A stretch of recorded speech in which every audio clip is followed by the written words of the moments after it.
Bloody good to see you. Good to see you. We met, well, it was like a month ago now or so, gigging together. Yes. Frio, your handsome man was there. We were all there. We had a good time. It was fun. It was fun times. Oh, And we were just saying as well that you are here. I wanted to declare it for everywhere just to ruin all your gigs and hype. You're here to stay. Why are you doing this to me? I thought we were friends. Oh, we've turned it around immediately. Fuck You're in no. town for 3 days. Yeah. You're hot property. We've got to get booked now. Yeah. No, but I wanted to, obviously, if people can tell from this lovely, lovely accent, you're not from here. No, I'm from London. You're from London. Now, London, there's different little accents in different regions. Such a small place. There's the Cockneys. Where specifically in London? So I'm West London. West London. Yeah. So this is the West London accent. That sounds fancy. Is West London like, is that where the Broadway is? That's in America. Yeah, West End. Yeah, it's West like End, that's yeah, what yeah, I'm yeah. There's like rough parts and posh parts. Yeah. Yeah. You could go watch a play about someone getting stabbed. You could get Or you get stabbed for in the street. Yeah, real. exactly. Bit of what do they call it? Physical theatre. interactive. Yeah, Well, interactive. Well, that's fun. So tell me, because we've only spoken very briefly, but I know you're from London. Whenabouts do you first see comedy? I know like London is a great city for comedy, but when's the first time that you remember seeing stand-up comedy? Was it like in a TV show? Was it a movie? Was it like live? Was the family into comedy? When was the first time you saw it? Never really. Like I never watched it. I was never into it. Like our family weren't really into it. Yeah, like until I started doing stand-up, I'd never even been to a comedy night. Yeah. So it was all new to me, innit? So I used to watch Lee Evans, like Yeah. So he was. I used to see him on the TV, and like he was probably, and also we used to watch like sketch stuff. So French and Saunders used to have. Do you know French and Saunders? Yeah. They used to have a TV show, and they used to do all the spoofs at Christmas. They'd have a Christmas special where they would spoof like Titanic, and that was always funny because I was more into acting really than stand-up. So I watched kind of more of that. Yeah. Than just straight stand-up. Well, I suppose it's so like comedy's so ingrained in English culture, isn't it? It's like in everything. It's like all through the TV series and the presenters and stuff. So you watch that, you're more into the acting. When's the first time you try stand-up? I was 18. 18. Only 2 short years ago. So what year was this? Do you remember? It's 2010. 2010. Yeah, okay, June sweet. 2010, and I sort of fell into it. I was living in Madrid at the time, and I came back from there, couldn't get a job, and then I just thought I need to do something to kind of like kill time, so that I'm just not sitting in the house doing my head in. So I got like an email for like a comedy course. It was like discounted and all this shit. So I was like, oh sweet, I'll check that out. Did the course, loved it, and then just started gigging. That was it. Do you remember the first gig? Was it like just a 5-minute set? How did it go? Well, the first ever gig was like at the end. They did like a showcase. Sure. So it was all like friends and family, and it was pretty chill. But then the first proper gig outside of that was terrible, man. I performed to silence for like 10 minutes. Yeah. It was awful. And then I found out the entire crowd were all Spanish. Oh, like exchange come students. on. Yes. You just got back from Madrid. You could have related. Well, I don't speak Spanish, innit? Sure, right? but you could have just done some I fruit know, gestures. I What are they know. like in Spain? Who knows? Oh, it's fucked. It was terrible. But my third gig was good. So Yeah, okay. that's what kept me going, you know. Do you remember any of your... Cause what was your material about in the, like when you're 18? Like, Oh man, it was all about living with my mum being young. I had a real cunty boss as well, so I used to talk about him a lot, like because I started working in a pub like, within the first year of me doing stand-up, so I started talking about him a lot. I had this he's like, I'd love to come to a show. You're like, you shouldn't. Man, I did this joke. I literally ripped it off the internet as well because I was like, fuck it. Yeah. You know, you're like... So I thought you meant you took it down from the internet. No, you just took the jokes I from the literally, internet. I read it in a card or something, and I just like slipped into my set. I thought no one would know. But it was my mum's so old. No, my mum's turned 40 and she's worried about like her wrinkles. And I just said to her, maybe if she didn't wear a bra, it could pull the wrinkles out of her face. Oh, okay. And I'd always do that line. And that would crush. Oh yeah, they'd love it, innit? But now it's like, because I've still got the video of my first ever set. Sure. And it's the cringest thing ever. But I like using it for reference, you know. To reference the growth. Yes, yeah. She's still using that joke, by the way. I heard it Yeah, on stage when we were gigging together, but it It's crushed. my It was it opened. It got him on board. Yeah. Does his job. Oh, that's fun. So, who's someone that you admire now in stand-up comedy, like that in the scene? It could be like someone you've worked with, someone that you've not even met, but you just love their style. I would say a guy called John Kearns. John Kearns. He's like an alternative comedian. Yeah. And he's the only comedian ever to win the Edinburgh Comedy Award twice in 2 years. So he won Best Newcomer, then he came back and won Best Show. And that's never been done ever by anyone. And he's like real silly. It's completely different to my style. Like he wears like a wig and fake teeth. But his writing is just so good. Because he's like mad, but there's like chaos within the madness. Yes. And just good work ethic, like real nice guy. I think the way he moves through the circuit is like, I admire that a lot. and just super funny. You know what I mean? Nice guy. So yeah, I would say him for sure. He's like one of my heroes, I'd say. Professional, likable, Yeah. good writing. I have to check him out. John Kearns, Jon. Yeah, John. Kearns. Yeah. All right, cool. Yeah, I'm gonna have to check him out. That sounds great. Your style. Like it's always painful when someone's like, "What's your style? Articulate your style." But we'll do it here. What do you reckon your style is? Because you're like, I feel like you. It's not surprising to me that you liked acting growing up because you've got this great like performative nature in your stand-up as well. Like it's not even just the words; it's the way you're like punching at the audience as well. Where did that style develop over time? Is that something you had right from the beginning, or? Yeah, I sort of had it right from the beginning to the point where I went overboard. Do you know what I mean? Like people used to think because this was a time with oh my God, what's he called? Something Nelson. Something Nelson. He was a big character comedian, and Okay. he used to play a chav. He used to play like this, like chav. Oh, He right. plays loads of different characters now, but now he does stand up as himself. Oh, it's annoying. I can't remember his name.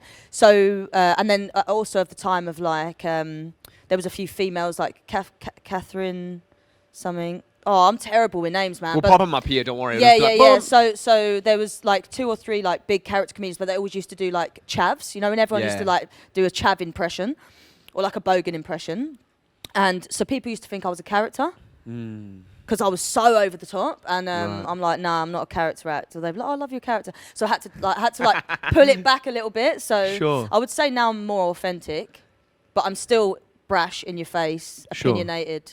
But you're So such that's an my individual, style. like, and I remember when I met you as well. You're such an individual, and you're just sort of comfortable in your skin. I'm not surprised you walk off stage like, why are you still a character? We're done. The show's over. Yeah. There's no mic anymore. Yeah. That's great. So yeah, just being an individual, bringing that to the stage. What's some? Everyone loves bomb stories. What's some like? You remember you said your second gig was bad. The first gig was bad to the Spaniards, but then the third gig was okay. Have you had like any particularly bad bomb stories where it's like, man, this one like sticks with me through the memories? Yeah, man, fucking hell. So I had quite a big agent interested in me quite early on in my career. Right. So basically, like with big agents, like they sort of all the agents need to see you. Like they all need to say yep. You know, it needs to be a unanimous decision. So a couple of them had seen me. I'd like killed. It was all good, and I had to have this the approval of this one woman.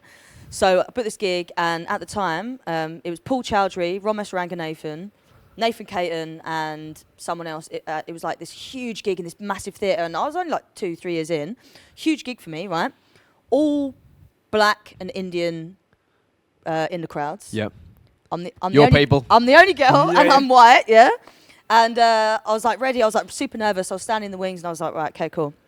Like, and just before I was about to go on stage, I don't know why the devil came to me and made me do this. I thought, do you know what? Fuck all my tried and tested material. I'm gonna do some new stuff in a theatre where it's like the most important gig of my fucking career up until then, you know. So I go on stage and I start. This was around the time Oscar Pistorius was. Oh big. yeah. He was So I just started talking about him and digging him out. Oh, he's got one leg, and oh, he fucking shot his missus, and like everyone was just like, he's our hero. Stop. yeah.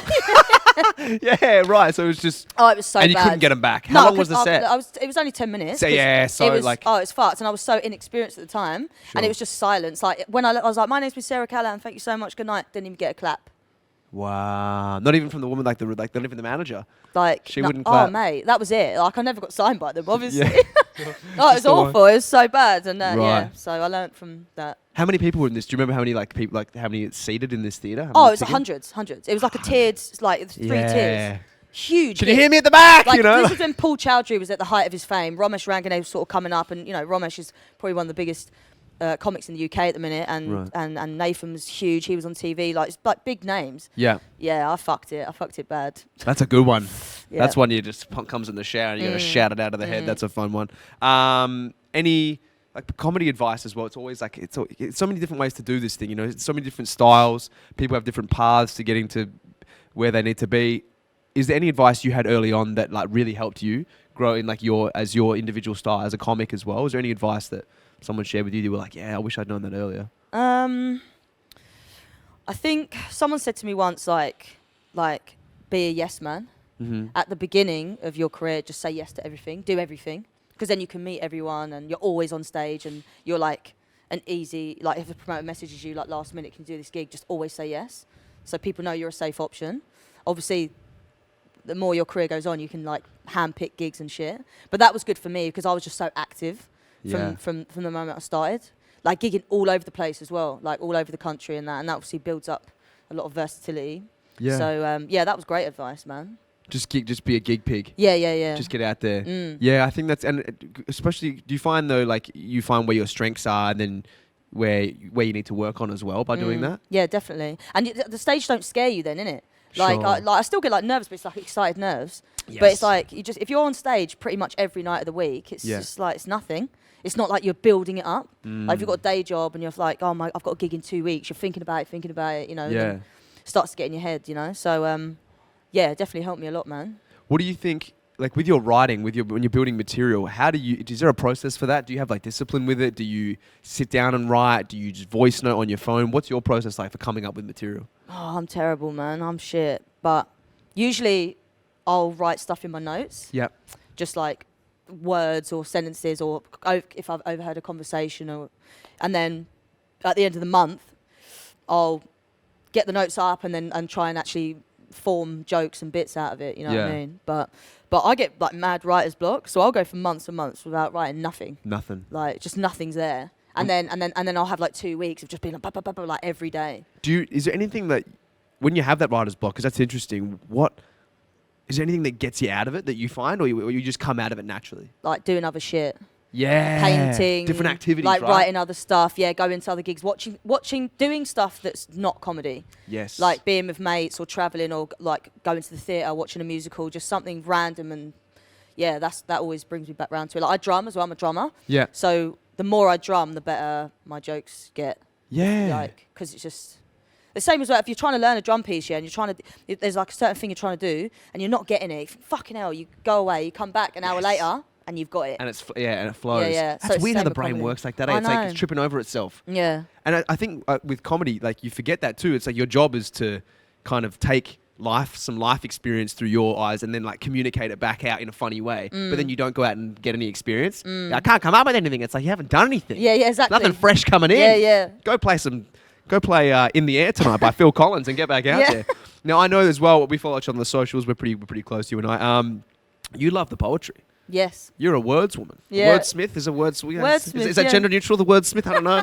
But yeah, and I love it. You put music behind it as well. It's got like a bit of musicality to it as well. When did that become a thing for you? Was that something that happened before stand-up, during stand-up, after? That was 2018 I started doing that. Yeah. Yeah, I just sort of like fell into it. I was actually, not to bring the fucking mood down, I was in a very abusive relationship. Sure. And I just found writing was a really good way to self-express because I couldn't afford therapy. And it just helped me in that. And then one time I performed it at this night. And people seem to really like it, you know, because a lot of people have gone through that sort of shit. So, you know, like if you hear a sad song or a heartbreak song, you're sort of like, she's talking to me. Yes. You know, so a lot of people would come up to me and be like, oh my God, I went through a similar thing. So, and that was something I've never had through comedy, like the connection, like a proper connection with an audience member. Yes. Because if you smash a comedy gig, like people come like, oh, that was so funny, man. Sure, like, but no one's coming up being like, that stuff, yeah, I'm the same. Yeah, you know, so I was just like, oh wow, that's just like another level of connecting with an audience. So yeah, and I just kept doing it and started making music and people liked it. And then I got a band together and then, yeah, we've sort of been doing shows together. And that's another nice thing to do alongside the comedy because they feed into each other. Totally. And my work doubled since I did poetry because poetry organisers do comedy gigs and then comedy promoters are like, oh, I know someone that's doing a music night. Yeah. And everyone talks. So yeah, it was a fucking great business move for sure. There's another piece of advice: get into like something else to ride along with. Oh it at the same time. Be multi. What do they call it? Multidisciplinary. Yes. Because you do the acting as well sure, and stuff like or like voiceover shit like that. Like it's it's always good to have a few strings to your bow, isn't it? Yeah, especially and I think naturally as well. If it's not a tactical move, but you just actually enjoy doing it. Yeah, I love it, man. Yeah. I love You're great. Listen, honestly, like poetry is such a foreign thing for me. Like I don't know what a haiku is. I don't know what's going on. I'm freaking out. You know, it doesn't have to rime. Doesn't have to rhyme. What's going on? But then when I see. When I watch your stuff as well, or when I see someone who's good at it, I don't even need to understand the rules, but I'm like, oh, this is cool. Do you know what I mean? It's like when you watch comedy early on and you don't understand what's happening, but you can recognize when someone's good at it. So it's cool. I'm getting more into it. I wanted to keep you with some silly questions as well. Yeah, go on. Things. Who's the funniest person that you know in your life that's not a comedian? My mate Chris. Mate Chris. Oh, he's so funny, man. Just witty, Like, gets ya. Oh, he's quick. He does accents. He does impressions. Like, he's the most eccentric, weird. He's like a fucking 60-year-old man in a 30-year-old's body. And he's just nailing it. Yeah. Oh, he's great. And he's like, he used to set his standards so high. Like, he's like not the best looking guy, but he'd always want to like fuck like the fittest women. And I say to him, Chris, man, like, just lower your standards, bruv. And he's like, I never will lower my standards. But he's actually ended up with a bird who's so hot because he's funny. Yes. And do you know what? I'm so proud that he never let that go. He never floundered. Yeah, he thought, no, I will end up with a fucking model. Like, I will.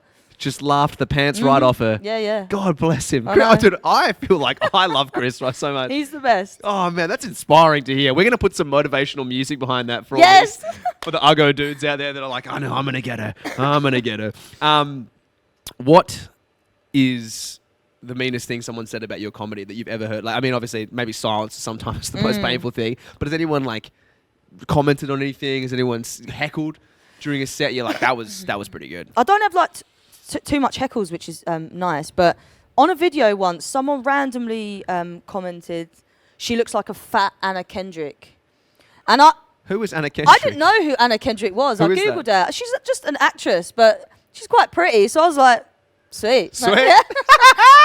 But I was fat at the time. So I Oh, was like, dogs. No, so I was just like, look, at the end of the day, yeah, very observant. Like, well Right. done. But yeah, that's the only, it was such a specific piece of hate, but yeah. Such a specific piece of hate. Yeah, Isn't right. that a great term? What a specific piece of hate. Yeah. Thank you for not being general. Bless you, sir. Yeah, it is. Bless you for finding something else. You know, sometimes as well, and it's good to take a knee every now and then and be like, you got me. You Yeah. got me dead to rights. humbled me. Like, for instance, example, my sister, when she was in high school, early days, she said, some guy's bullying me. I got very defensive as her brother. I said, what's going on? I'll sort him out for you. And she's like, he says I got a face that looks like I fart a lot. And you know what I mean? Like, It's funny. Dude, if you saw my sister's face, you'd be like, that's a fucking farty face, Yeah, dude. yeah. I lost her. I've never gone from angry, like, I'm going to kill this kid, to like, I want to shake this kid's hand. That's the best. That's He funny, nailed her, you know man. what I mean? Like, Did- and it's not even mean. It's just like, you probably fart heaps. Yeah, And she yeah. does. Very gassy girl. What's something that you find super attractive in people that like other people are like, what? What are you talking about, Sarah? Hands. Oh yeah. Oh, tell me more. What do you mean? Like, what's a good hand? Like a strong manly hand, yeah? Hot too. But still soft. I don't like. I don't you don't like like it when it's- calluses and nah, stuff? man. Fuck that. You know what I mean? Like a geezer. How are you supposed to get manly hands without the calluses? I don't know, man. Just But be a bricklayer, but then moisturize every night. moisturize. Yeah, exactly. Yeah, yeah. That's That's the hot. key. So hands. So you'll be like checking out a hand. That's nice. What are their fingernails like? What's, you know? You don't want the jerk nails where they're biting them and shit. Yeah, exactly. And you know what? Like some geezers, yeah, they've Yeah. got the fattest fingers, like sausage fingers, man. Have you seen that picture of fucking? That's your king, bro. The king, yeah. You can't even get your fucking ring off. It's like, nah. Imagine one of them up here, like, no, Oh, no, yeah. like, not for me, man. Might be even.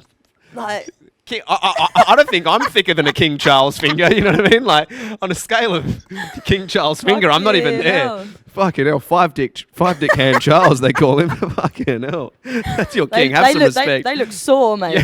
They look fucking look sore. They do look sore. We gotta help him out. We gotta relieve the pressure in those hands.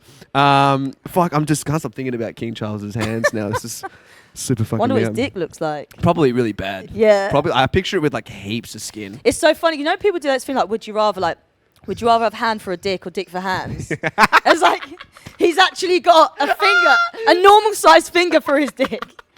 He's just got stuck in a fucking loop. 5 dick Charles. Yeah, that's if you like hands, you don't want to fucking look at the royal family. That's no. that's a bad one. Well, rate my hands though. What are these hands looking like? They're nice. They're nice? Nails. Soft. Adequately shaped fingers. Thank you. Yeah. Are Take they 'em in. soft? Hey, take them in. Take them in. Not Nice. too bad. Yeah, yeah. Well done. I think we nailed it, guys. Imagine if I just pulled out this fucking It bulb. rips off. It's a fake hand. This whole time. And this like gross little mini hand comes out. I'm like, Sarah, sorry. Oh shit. Oh, that's a lot of fun. Any where do we go from this? What a fun riff. Is there any crazy, embarrassing memories you have from like school or anything where you just like I don't even like to think about it? From school. School or like just youth or anything like that. There's one I always tell here that like I remember when I was in primary school I had a crush on a girl and I took I stole my mum's jewelry. And I just took it to the girl I liked, and I just gave her like just all my mum's jewels and necklaces and bracelets and like toe rings and shit, and was just like, these. I bought these for you. Oh my God. I bought them, and then she just jingled her way home, and then like the mum was like, "These clearly stolen these," and I got in big trouble. But yeah, Did she take him back? we fucked, yeah, for sure. Sorry, that's not what you said. Yeah, no, she didn't. Yeah, mum got them all back, but Okay. yeah. So, Fucking hell. do you have anything like that? Like, Not really, man.